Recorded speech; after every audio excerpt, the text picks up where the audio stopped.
मालाड येथील बाफना कॉलेजमधील शिक्षकांविरुद्ध असणाऱ्या चौकशी समिती बरखास्त झाली असून त्यामुळे TDFचा एक मोठा दणका मानला जात आहे। या ठिकाणी गेल्या अनेक दिवसापासून आंदोलन सुरू होते, त्याला यश मिळाले असे बोलले जात आहे। मी जनार्दन जंगले, शिक्षक लोकशाही आघाडी टीचर्स डेमोक्रेटिक फ्रंट TDFचा अध्यक्ष आहे। 200 शिक्षकांच्या नोकऱ्या घालवणारा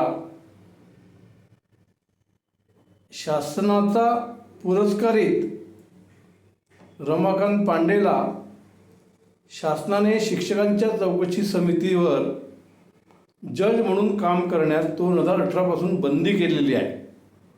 तरीसुद्धा शिक्षण खात्याचे काही अधिकारी, शिक्षक संघटनांचे काही पदाधिकारी, काही संस्थाचालक आणि संस्थाचालकांचा हस्तक आमदार कपिल पाटील यांच्या आशीर्वादाने पांडे बेकायदेशीरपणे चौकशी समितीवर जजचे काम करून शिक्षकांच्या नोकऱ्या अजूनही घालवत आहे आणि घालवत होता।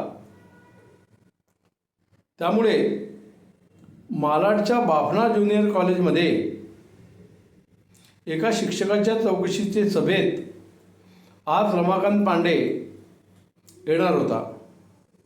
रमाकांत पांडेचे अधिकार शासनाने काढून घेतलेले असतानाही, त्याच्यावर शासनाने बंदी घातलेली असतानाही तो आज आणखी एका निरपराध शिक्षकाचा बळी घेणार होता।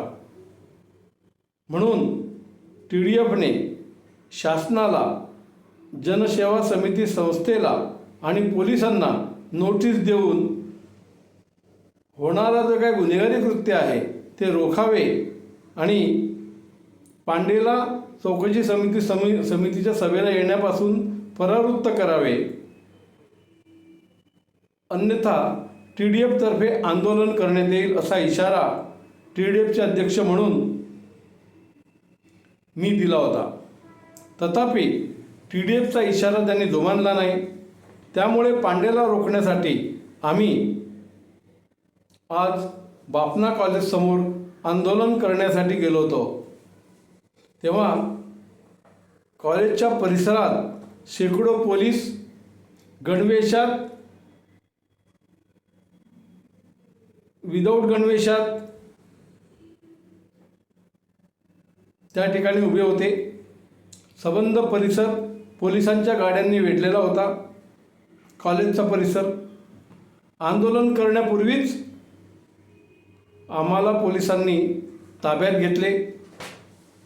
तथापि पोलिसांच्याच सहकार्यामुळे, हस्तक्षेपामुळे तसेच TDFच्या इशाऱ्यामुळे जनसेवा समिती मालाड या संस्थेने 200 शिक्षकांचा बळी घेणाऱ्या पांडे विरुद्धचे शासन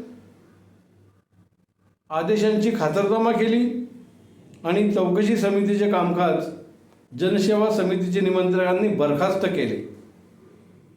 आणि एवढ्यावर ते थांबले नाही, तर जनसेवा समिती संस्थेच्या व्यवस्थापनाने कॉलेजमध्ये सुरू असलेला जो काही गैरव्यवहार आहे, गैरप्रकार आहेत, त्या गैरप्रकार रोखण्यासाठी गैरप्रकार करणाऱ्यांवर योग्य ती कायदेशीर कारवाई करण्यात येईल अशा प्रकारची शिफारस चौकशी समितीच्या निमंत्रकांनी लेखी संस्थेला केलेली आहे।